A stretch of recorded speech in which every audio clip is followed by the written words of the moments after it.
नमस्कार, मैं हूं दीपाली राणा। आप देख रहे हैं कमोडिटी आउटलुक और कोशिश करेंगे अगले आधे घंटे में ये समझने की कि सोने चांदी में हो क्या रहा है, क्या एक्सपेक्ट करना चाहिए, पोर्टफोलियो पॉइंट ऑफ व्यू से आपकी रणनीति सोने चांदी को लेकर क्या होनी चाहिए, भाव पर भी राय लेंगे और साथ ही एक सेंस लेने की कोशिश करेंगे कि यहाँ से जो ट्रेजेक्टरी रह सकती है सोने चांदी की वो क्या रह सकती है, किस रेंज में रह सकती है। और इसी पर बातचीत करने के लिए हमारे साथ चार मेहमान मौजूद रहेंगे।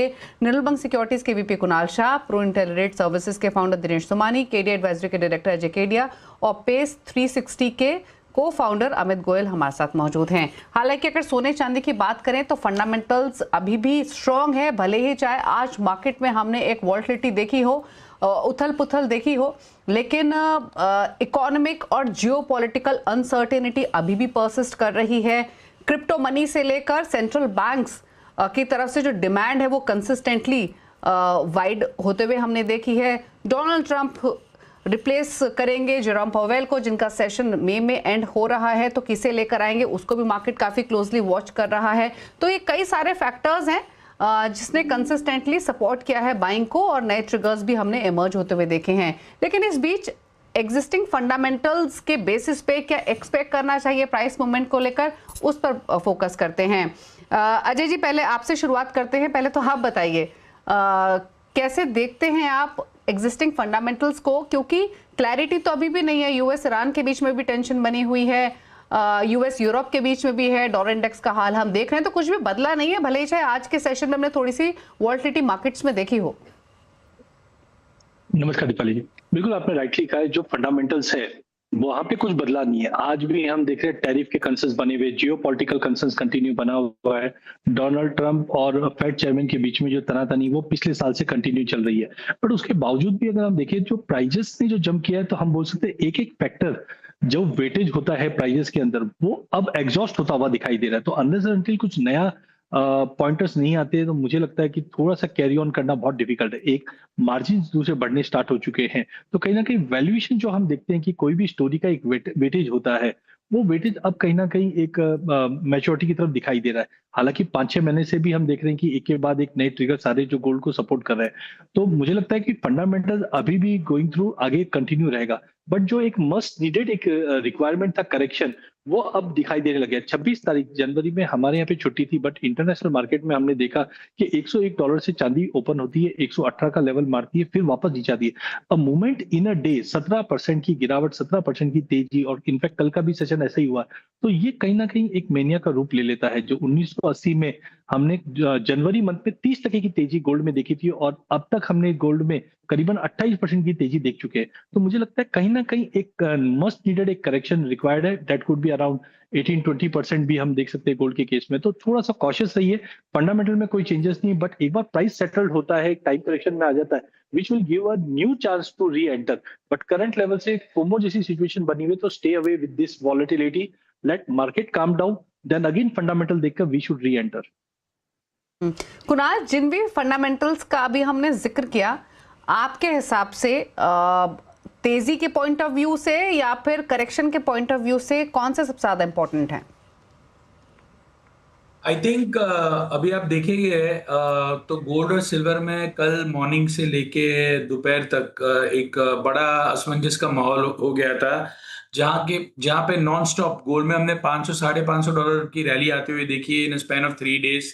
और सिल्वर की बात करेंगे तो ऑलमोस्ट 50 से 60 हजार रुपए तक के प्राइस 2 से 3 दिन में बढ़ गए थे। तो ये हायर लेवल्स पे सिल्वर 4 लाख रुपया, तो दिसंबर से 2 लाख से सिल्वर का जनवरी एंड तक 4 लाख रुपया, 2 लाख रुपया सिर्फ 1.5 महीने में बढ़ा है सिल्वर। और गोल्ड की बात करेंगे तो ऑलमोस्ट 55 to 60,000 रुपीज गोल्ड बढ़ा है सेम पीरियड में।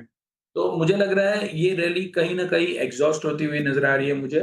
नंबर वन, ये जो वॉलेटिलिटी हम देख रहे हैं कल, मेरे हिसाब से जो गोल्ड में जो फॉल आया है उसका मेन रीजन है कि शाम को जो लंदन में पीएम फिक्सिंग होता है, तो वो पीएम फिक्सिंग में बायस के अभाव के कारण वो फिक्सिंग नीचे सेटल हुआ।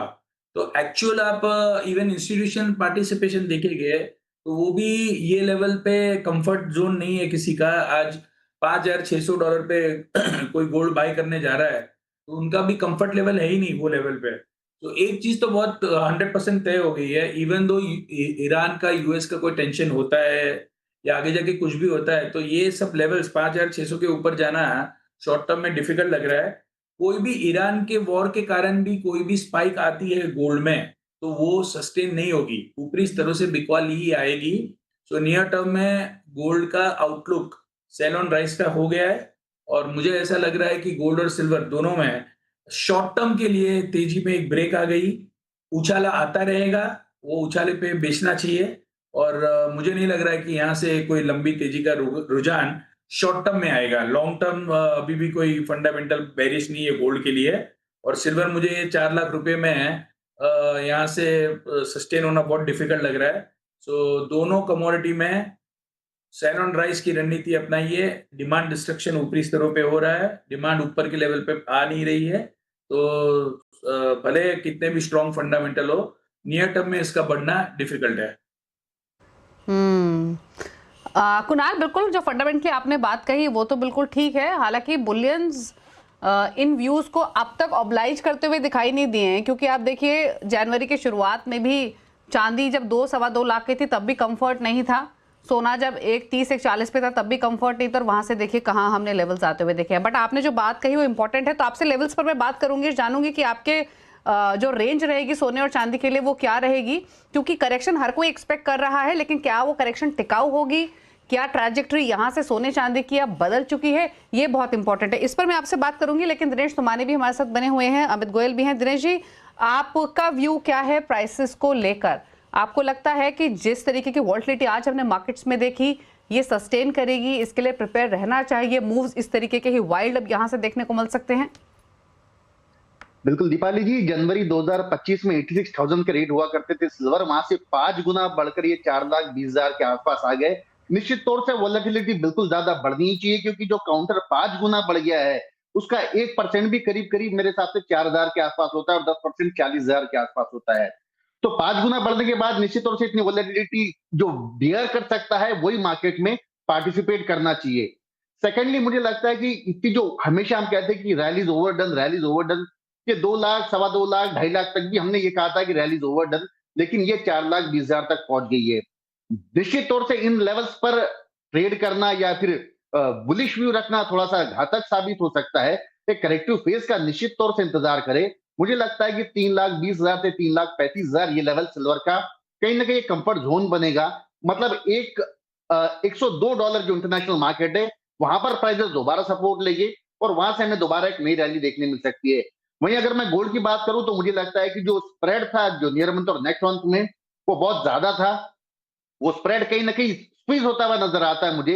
आई थिंक 1,55,000, 1,60,000 ये गोल्ड का कंफर्ट जोन बन जाएगा। इन लेवल पर दोबारा बाइंग निकल कर आएगी, और इंटरनेशनल लेवल्स की अगर मैं बात करूं तो मुझे लगता है कि 4950 एक ऐसी लेवल है जहां से वापस बाइंग बनकर आ सकती है। बिल्कुल। अच्छा अमित जी, हाल फिलहाल में काफ़ी सारे ग्लोबल ब्रोकरेज हाउसेस के व्यूज़ आए। पहले मैं गोल्ड की बात करूंगी, सिल्वर पर आगे आउटलुक लूंगी। रीसेंट रिपोर्ट हमने यूबीएस की देखी, उन्होंने टारगेट सोने पर बढ़ाकर $6200 के कर दिए। पहले 3 क्वार्टर्स में वो एक्सपेक्ट कर रहे हैं ये लेवल्स आएंगे, और उसके बाद उनका व्यू है कि जो 2026 का एंड रहेगा गोल्ड का, वो 6200 से घटकर भाव $5,900 के आसपास सेटल होते हुए दिखाई देंगे। वो ये क्लोजिंग देख रहे हैं। सिमिलर व्यू बाकी दूसरे ग्लोबल ब्रोकरेज हाउसेस का भी है। अभी दिनेश जी ने भी कहा कि 3-3.25 लाख पर जब चांदी आएगी वो एक कंफर्टेबल प्राइस होगा। इंटरेस्टिंग ये है कि जिन लेवल्स की बात ग्लोबल ब्रोकरेज हाउसेस कर रहे हैं या फिर दिनेश जी ने जो लेवल्स मेंशन किए, ये भी कोई सस्ते भाव नहीं है जिस तरीके का रनअप हमने 1-1.5 साल में देखा है। तो आपका व्यू क्या है लेवल्स के हिसाब से? देखिए, मेरा लॉन्गर टर्म व्यू तो काफ़ी नेगेटिव है सोने और चांदी पे, और उसकी मेरे पास बहुत सारी वजहें हैं। आई थिंक ये जो एक प्रेशियस मेटल्स का ये जो बबल है, मुझे लगता है कि शायद पिछले कई दशकों का सबसे बड़ा बबल जो है वो इस टाइम प्रेशियस मेटल्स में बन गया है।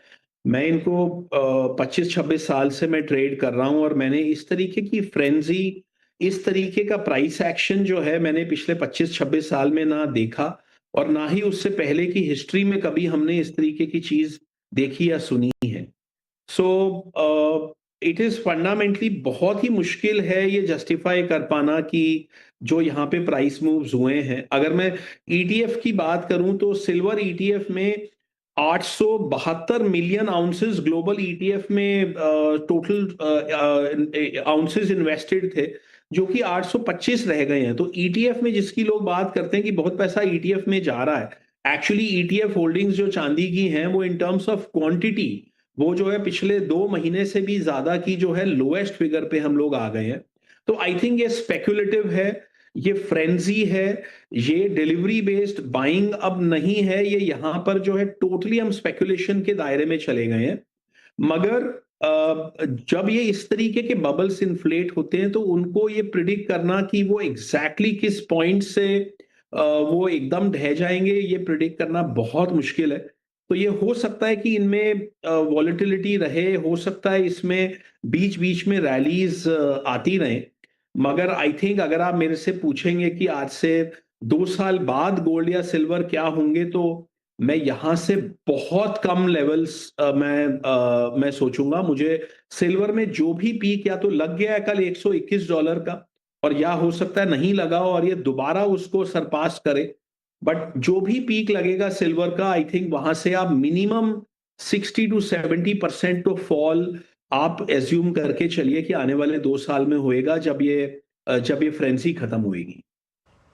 ओके, तो यहाँ पर अमित जी और कुणाल जी मुझे सेम पेज पे दिखाई दे रहे हैं।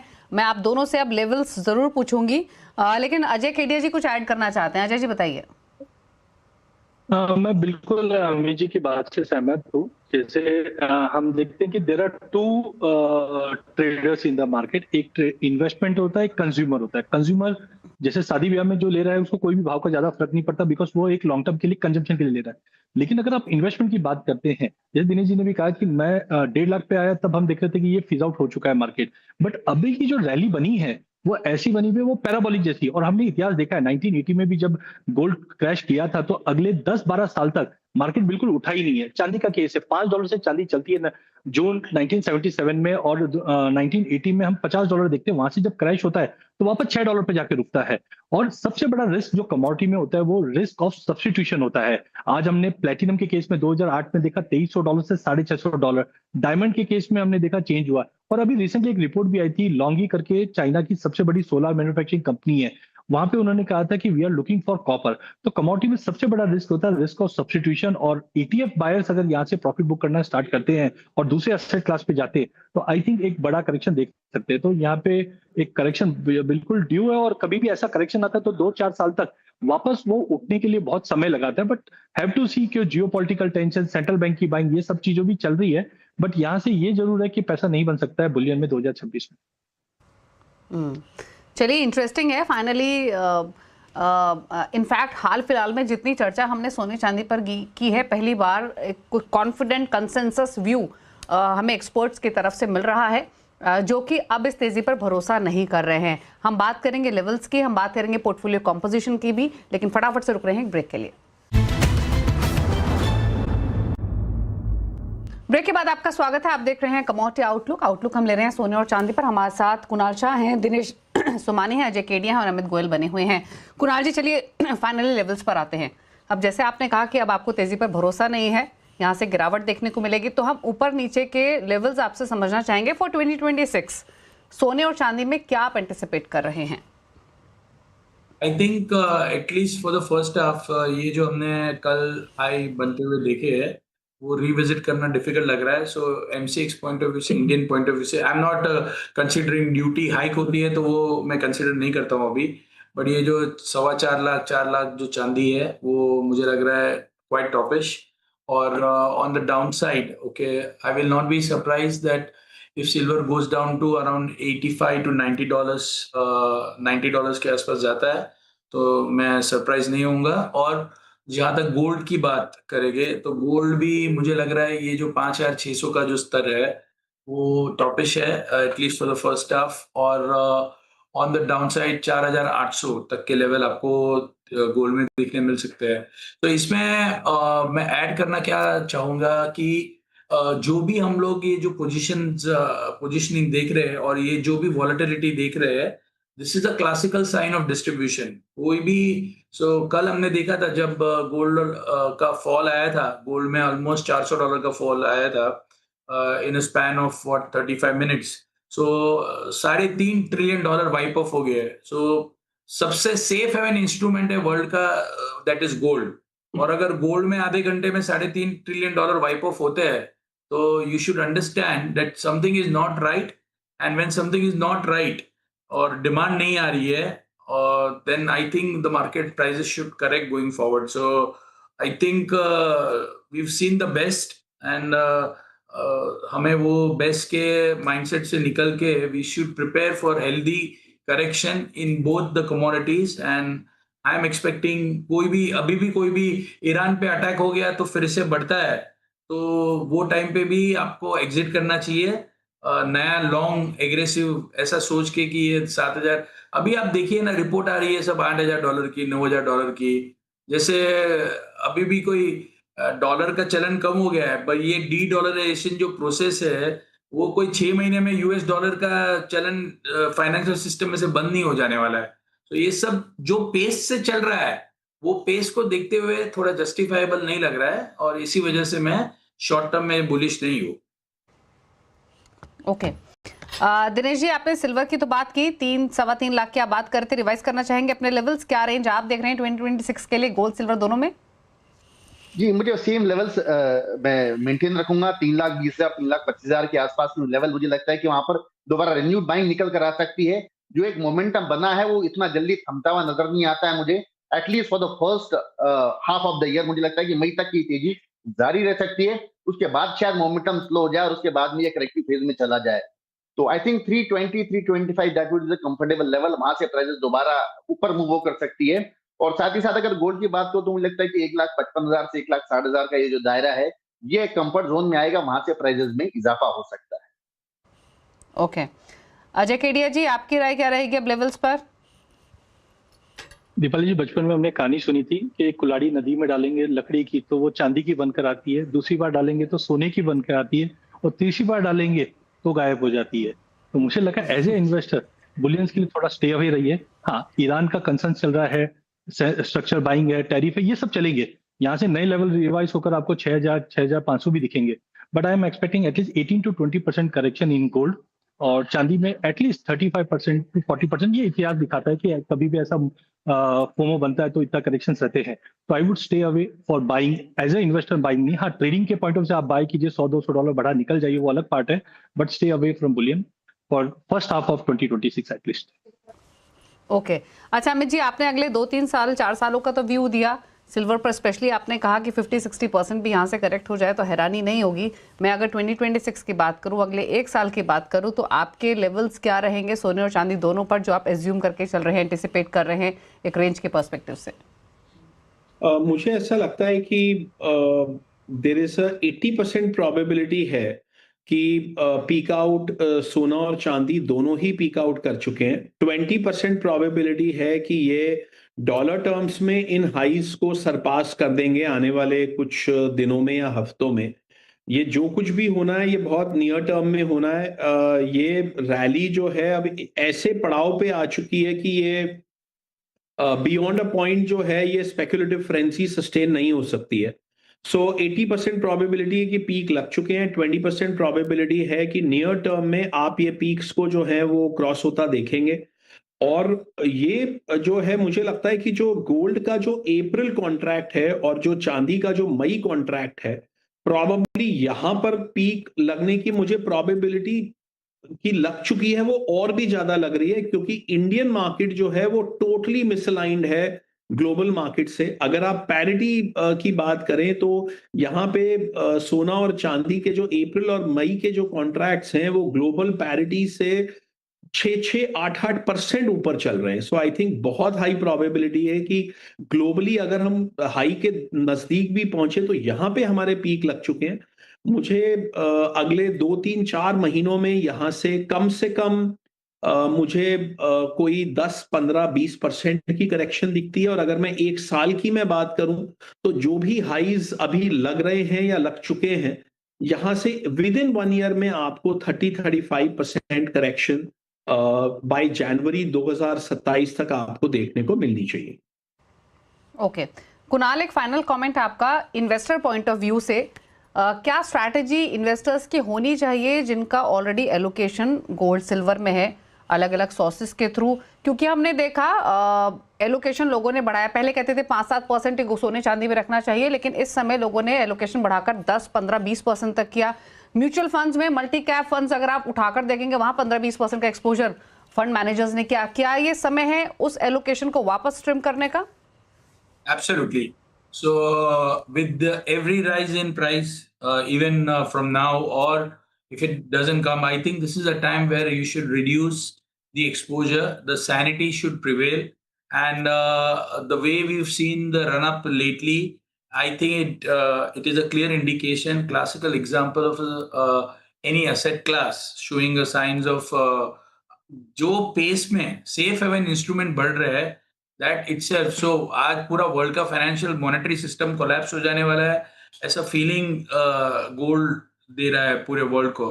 तो I don't think so that's gonna happen any time soon. So मुझे लग रहा है थोड़ा अलोकेशन कम करना चाहिए ये लेवल्स पे, और एग्रेसिव अलोकेशन की तो कोई बात ही नहीं है, ये लेवल पे कोई चांस नहीं।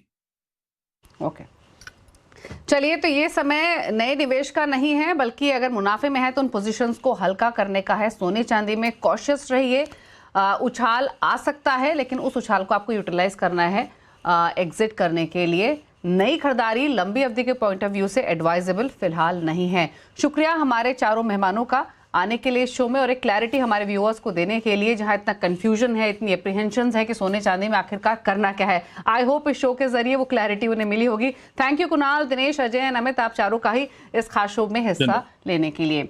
इसी के साथ स्पेशल शो में तो इतना ही। ब्रेक के उस पर भी खबरें जारी हैं। नमस्कार।